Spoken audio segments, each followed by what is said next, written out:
नमस्कार दोस्तों। आज हम बात करेंगे धारा 37 की, जिसका नाम है पद की शपथ। इसके अंदर सबसे पहले बात करते हैं शपथ कितने दिन के अंदर लेनी होती है।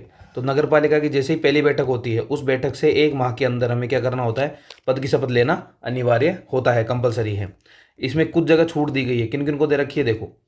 जो विचाराधीन कैदी होते हैं, निरुद्ध व्यक्ति होते हैं या राजनीतिक कैदी होते हैं, तो जिस टाइम तक कैद में रहते हैं उस टाइम को काउंट नहीं किया जाता। किसमें? इस 1 महीने के अंदर। जैसे वे कैद से बाहर निकलते हैं उसके बाद उन्हें 1 महीने का टाइम दिया जाता है। ठीक है, तो इन 3 को छूट दे रखी है। फिर बात करते हैं किसके सामने शपथ लेनी होती है। तो देखो, एक डेट हमें याद रखनी है इसके अंदर, कौन सी? 21 मार्च। कौन सी है? 21 मार्च 2011 की। इस दिन से क्या हुआ था भाई, इस टाइम तक तो क्या होता था, शपथ कलेक्टर के सामने लेनी होती थी। लेकिन इसके बाद क्या कर दिया गया है, राज्य सरकार को द्वारा जो प्राधिकृत व्यक्ति होता है उसके सामने शपथ लेनी होती है। पहले तो रूल था 21 मार्च 2011 से पहले कि कलेक्टर के सामने लेनी है, लेकिन 21 मार्च 2011 के बाद चेंज कर दिया गया और राज्य सरकार जिसको ऑथराइज कर देगी उसके सामने शपथ लेनी होती है, क्योंकि कलेक्टर साहब के पास टाइम नहीं होता है इतना, ताकि वो इतने सारे लोगों की शपथ ले जा सके। अब किसकी शपथ किसके समक्ष लेनी होती है देखते हैं। अध्यक्ष उपाध्यक्ष होता है। अगर नगर पालिका का अध्यक्ष उपाध्यक्ष है तो किसके समक्ष लेना है? तो निर्वाचित या जो पीठासीन अधिकारी है उसके समक्ष लेनी होती है।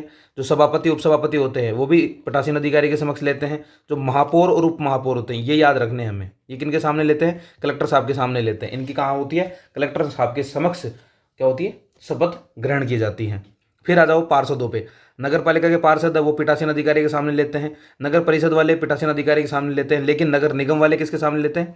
जिला कलेक्टर जिन्हें अपॉइंट करते हैं, डिस्ट्रिक्ट कलेक्टर किसी आदमी को नामित कर देता है, मनोनीत कर देते हैं, उनके सामने लेनी होती है। तो अपने को एक चीज़ याद रख लेनी है, क्या? कि नगर निगम वाले हैं, क्यों?